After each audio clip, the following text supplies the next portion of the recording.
歷史悠久不是福。鍾祖康。中國人每以為國家是越大越好，也多認為文明歷史是越長越妙。今天我們已經清楚看到，國家大雖可以滿足一下以四肢發達的虛榮心，但事實是，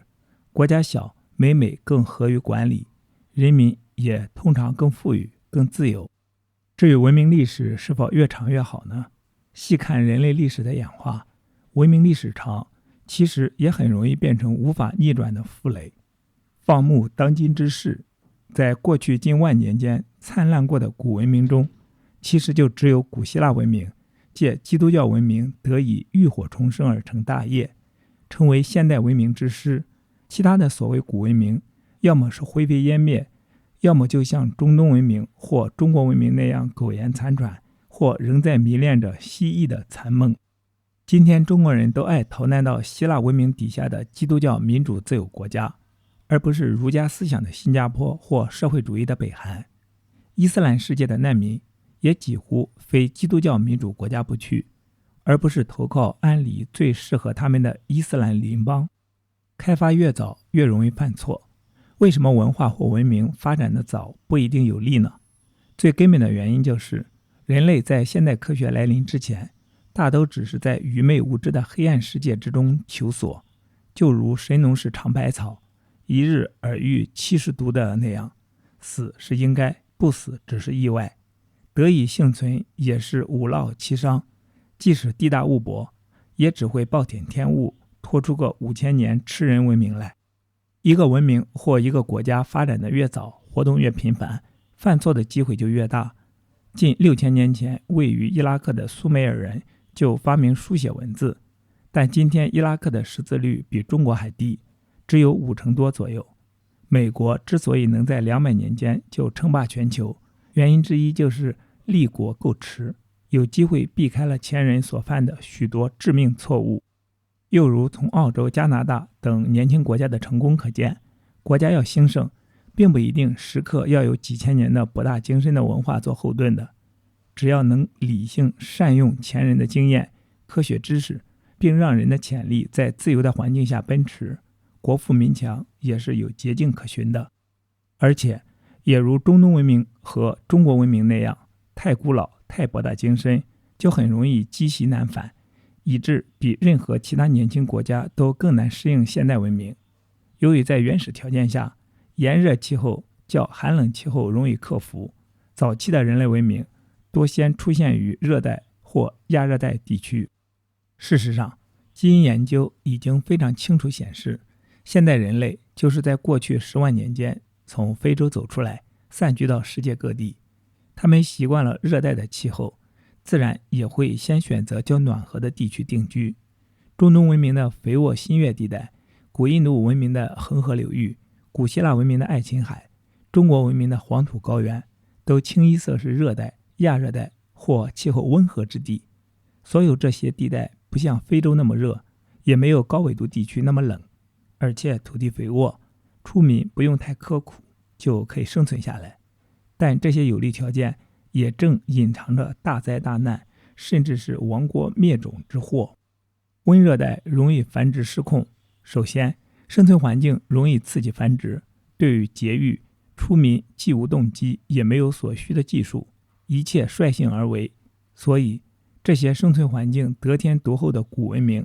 大多會人口過剩，並由此衍生出種種因人口過剩而來的問題，如貧窮、生態破壞和為爭奪資源而衝突等。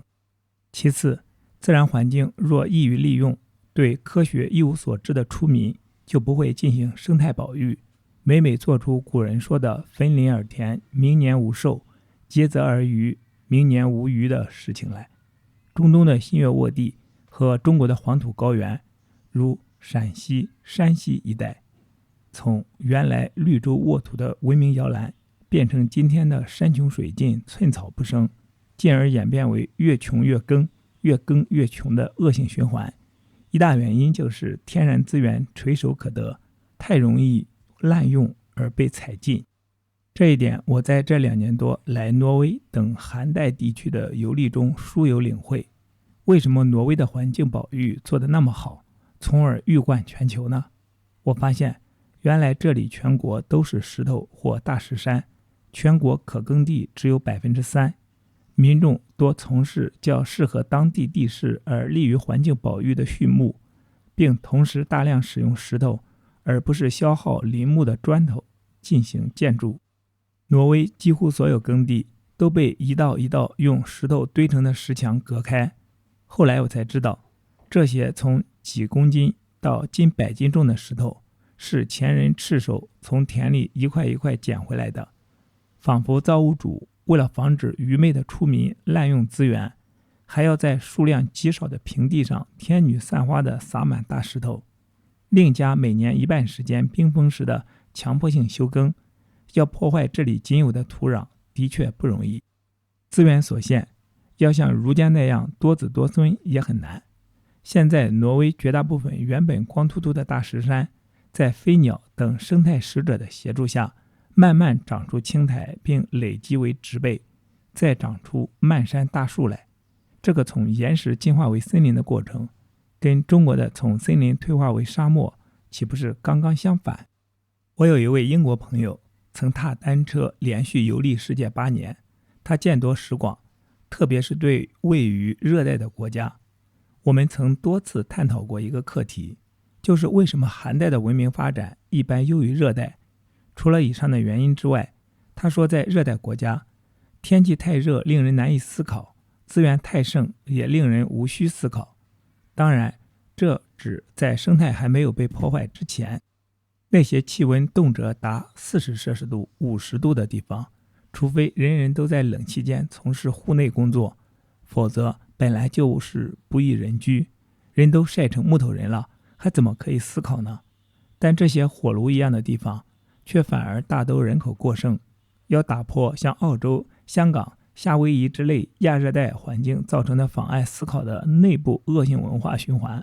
外來特別是來自寒帶地方較清醒的腦袋非常重要，在空調設備普及之前更是如此。若欲思考和反思，必難逃衰落。看看歐洲和北美人類對其祖先及對其縣政府的批判和反思，看看中東或中國等地有沒有可能容納下麥克摩爾、諾姆橫士基這樣的反對聲音，就可明白為什麼不同文明的高低懸殊。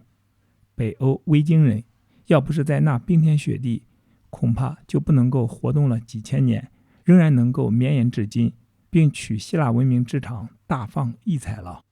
羅馬帝國幾乎走上中國的歪途。希臘文明和其他主要古文明的一個明顯分別就是，它是唯一一個不斷北进、遷移到偏寒地帶發展的文明，這與它能最終排眾而出甚有關聯。因為在偏寒地帶，人比較容易思考，人比較清醒，也不會那麼沉迷於睡覺，還需要較多規劃才能生存，加上開發較難，地力較難被耗盡，人口繁殖較難，對自然資源破壞較少，不容易形成在食指浩繁環境下逼迫出的貪瀆得奸、疑神疑鬼的反社會行為。總之，寒帶地區會令出民犯錯的機會較少，給往後的現代化留下較大的發展空間。從過去萬年的人類文明發展可見，一個文明能否持續發展，最重要的不是有過多少偉大成就，而是犯過多少難以逆轉的大錯。最後，偏寒地帶在社会整體發展較健全和人力緊張下，在经中國傳來的黑死病令人力更趨緊張下，從而得以率先走上工業革命。饒有意味的是，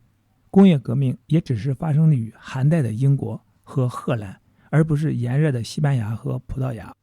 然而，由于起步早，希臘文明在黑暗摸索中也幾乎跟中國文明犯上類似的錯誤，那就是羅馬帝國。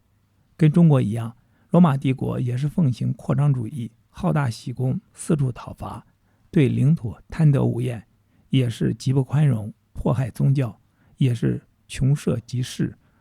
生活糜爛，也是大量使用有毒金屬，特別是用鉛金屬用於飲食、陶瓷器皿、化妝和煉金術。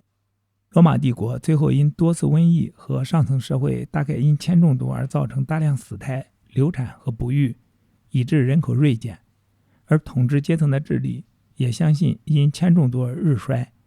羅馬帝國該死而死，而且也沒有留下過剩人口，並且最終為子民解決了靈性需要，皈依基督。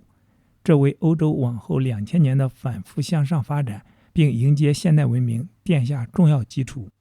初民由於沒有科技支柱，而多則溫帶而居，並由此發展出文明，